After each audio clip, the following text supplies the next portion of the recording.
Et notre invité que les auditeurs d'Europe 1 connaissent bien, Jérôme Commandeur. Bonsoir Jérôme. Bonsoir à tous. Je dis ça, je parle au passé, car vous étiez dans la matinale la saison passée tous les jours à 7h25. Je précise que vous n'avez pas été viré, c'est vous qui avez demandé à partir pour faire Ça, c'est la raison votre officielle. retour sur scène. Mais oui, il faut le dire.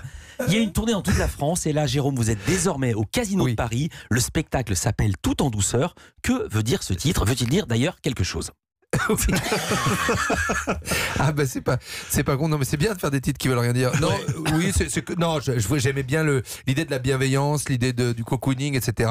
Et ce qui me permet, voilà, d'envoyer un peu une fausse piste parce qu'à l'intérieur, quand on voit le spectacle, c'est beaucoup plus trash et visuellement, si les gens veulent voir, c'est un pull, c'est une parodie des pulls un peu ciel. Ouais, voilà. Pull marine, la Jenny, exactement. La pub roulite, pour pas la citer. Exactement, des années 80. Voilà, c'était votre rêve secret de mettre ce genre de pull? De mettre un pull. Ouais, et d'avoir le droit? Non, c'est que souvent dans la rue, on me dit, on me confond avec Isabelle Adjani. Ouais. Au niveau des cheveux surtout. Hein. Les cheveux et de la taille. Et non, c'était un petit clin d'œil aux années 80. Mais en revanche, j'aime bien l'idée, pour parler du spectacle, de dire des choses un peu hard, un peu trash, qui viennent un peu bousculer les gens dans une enveloppe un peu chic, un peu jolie. Ça, j'aime bien. Alors, j'ai eu la chance de voir le spectacle. Vous dites un peu trash, parfois c'est très trash. Sur les Vosges, quand même, vous y allez vraiment très fort. Oui, alors je ne peux pas expliquer pourquoi. Non, on peut pas le dire. Il y a plein de choses qu'on peut pas dire. Mais quand vous y allez tellement fort, qu'avant de faire sa minute et demie sur les Vosges, il fait 5 minutes de préparation du public.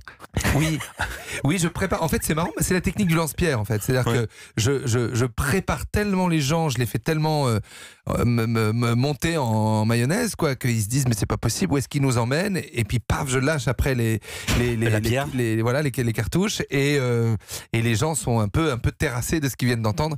Mais j'adore ça parce que je trouve, c'est une question qu'on nous pose souvent dans le rapport que les gens ont avec le spectacle. C'est un des rares espaces non médiatisés. C'est-à-dire que il n'y a pas d'enfants qui crient, on est dans le noir, il n'y a pas de téléphone, on ne filme pas, alors qu'aujourd'hui il y a des caméras partout. Et du coup, c'est vrai qu'il y a ce truc très jouissif, très libérateur d'aller très très loin. Mais en revanche, j'aime bien qu'on ressorte quand même ensemble. C'est-à-dire, j'aime bien le côté un peu une tape, une caresse. C'est-à-dire, j'aime bien que ça aille très très loin et en même temps qu'à la fin, il y ait quelque chose de bienveillant.